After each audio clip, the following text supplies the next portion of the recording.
नमस्कार दोस्तों। इस लेक्चर में अपन बात करने वाले हैं जल शीर्षक, जिसको अपन शीर्ष आंबू रोग के नाम से भी जानते हैं। तो सबसे पहले अपन इसका इंट्रोडक्शन पार्ट देख लेते हैं, इसमें क्या क्या लिखा जा सकता है। शीर्ष आंबू रोग का वर्णन भेषज रत्नावली अध्याय 98 में किया गया है। तो जो इसका वर्णन है, इसका संदर्भ कहाँ मिलता है? भेषज रत्नावली ने इसका अध्याय 98 में इसका वर्णन किया है। किसका? जल शीर्षक या फिर शीर्ष आंबू रोग का। इसको अगर अपन मॉडर्न में कंपेयर करने जाए तो हाइड्रोसिफेलस नाम की जो कंडीशन है, जो रोग है, उससे अपन मॉडर्न में इसको रिलेट कर सकते हैं। सिर में जल का संग्रह अर्थात जल शीर्षक, है ना। तो जो बालक होता है उसके सिर में जल का संग्रह हो जाता है, इसलिए इसका नाम है जल शीर्षक। ठीक है। इसके बाद में बाल अवस्था में विविध प्रकार के अहितकर आहार विहार के सेवन से एवं शैत्यावस्था में दंत उत्भेद के समय होता है।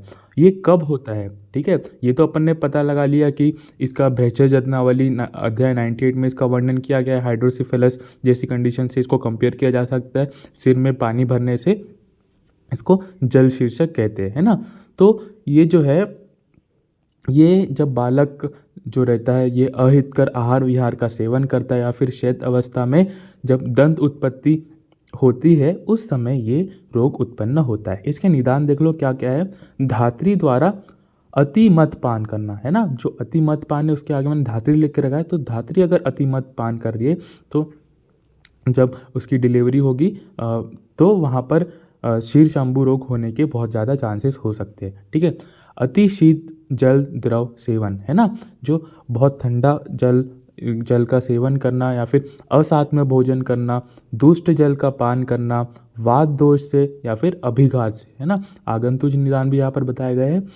अभिघात से, वात दोष से, दूषित जल का सेवन करना, असात्म भोजन करना, अतिशीत द्रव का सेवन करना। ठीक है। आंतरक्रमी से भी हो सकते हैं। उपरोक्त निदान का सेवन किया, देखो संप्राप्ति किस प्रकार से बनती है। ये सब जो निदान है इनका सेवन किया, सिर में स्थित स्नेह आवृत कला में क्रम से प्रभुत जल का संचय होता है और शीर्ष आंबू या फिर जल शीर्षक रोग की उत्पत्ति हो जाती है ना। ये सब निदानों का सेवन किया, फिर क्या होगा? सिर में उसके स्नेह आवृत कला में क्रम से प्रभुत जल का मतलब कि संचय होगा और वहाँ पर शीर्षांबु रोग की उत्पत्ति हो जाएगी।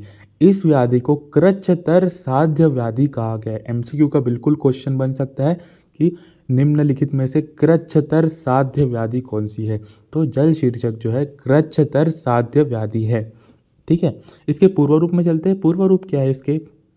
मलिन जिह्वा, अति निद्रा, दौर्बल्य, मल का कठिन और श्वसन में दौर्गंध्य, है ना। तो बहुत स्पेसिफिक इसके पूर्व रूप है।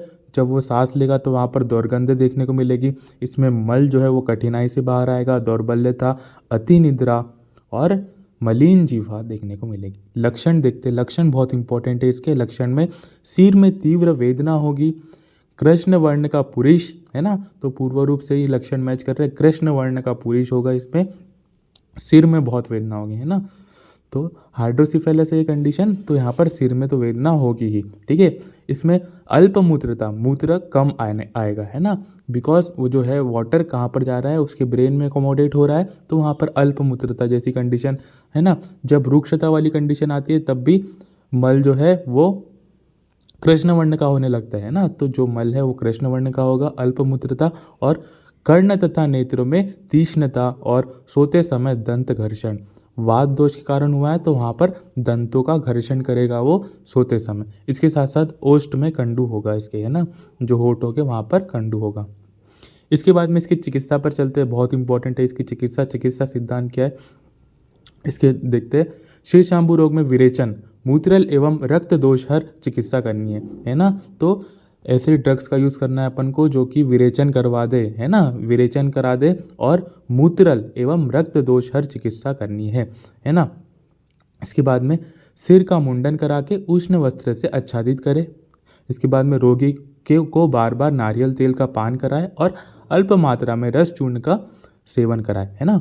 तो सिर का मुंडन करा के उसको उष्ण वस्त्र से उसको आच्छादित करना है, बार बार नारियल तेल का पान करवाना है और अल्प रस चूर्ण का उसमें सेवन करवाना है। इसके योगों में चलते हैं। योगों में क्या क्या है देखो, पीत मूलादिक्वात, कंडकु मादि घृत है ना, शल्य शैत घृत और रस तेल, इनका यूज़ करना है अपन को। ठीक है। शल्यकर्म बहुत इंपॉर्टेंट है इसमें, शस्त्रकर्म में अपन को क्या करना है, उपयुक्त योगे से शांति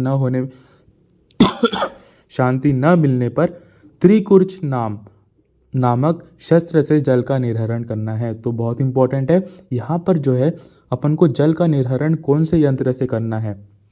अगर ये जो संशमन वाली चिकित्सा काम नहीं आती तो अपन को शस्त्रकर्म करना है। शस्त्रकर्म में अपन को त्रिकुर्च नामक शस्त्र से अपन को जल का निर्हरण करके जल को बाहर निकालना है। ठीक है।